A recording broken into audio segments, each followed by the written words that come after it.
បាទសួស្តីអ្នកទាំងអស់គ្នាថ្ងៃនេះខ្ញុំនឹងបង្ហាញអ្នកទាំងអស់គ្នាទាក់ទងនឹងរថយន្ត GAC S7 2025ដែលមានរូបរាងស្រស់ស្អាតបាទអូយផ្នែកខាងមុខកាចតែម្ដងទំហំធំបាទទាក់ទងផ្នែកខាងក្រោយក៏ស្អាតបងប្អូននិយាយទៅចង្គៀងគេគុតឆ្នោតនិយាយទៅមកឆ្នោតលយតែម្ដងបាទ S7 បាទទំហំខ្នាត SUV ខ្នាតធំបងប្អូនទូលាយខ្លាំងណាស់ឡាននេះទាក់ទង GAC បាទមកបងប្អូនអាគូតអូតូបើកមកធំទូលាយតែម្ដងបាទ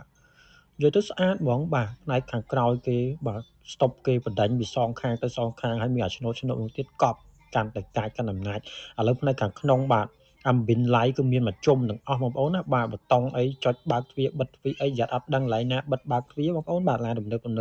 បាទនេះខ្ញុំចូលមកផ្នែកខាងក្នុងកៅអីអូតូបាទស្បែកគ្រប់កន្លែងហើយមិនមែនស្បែកធម្មតាទេស្បែកកប់សេរីតែម្ដងបាទ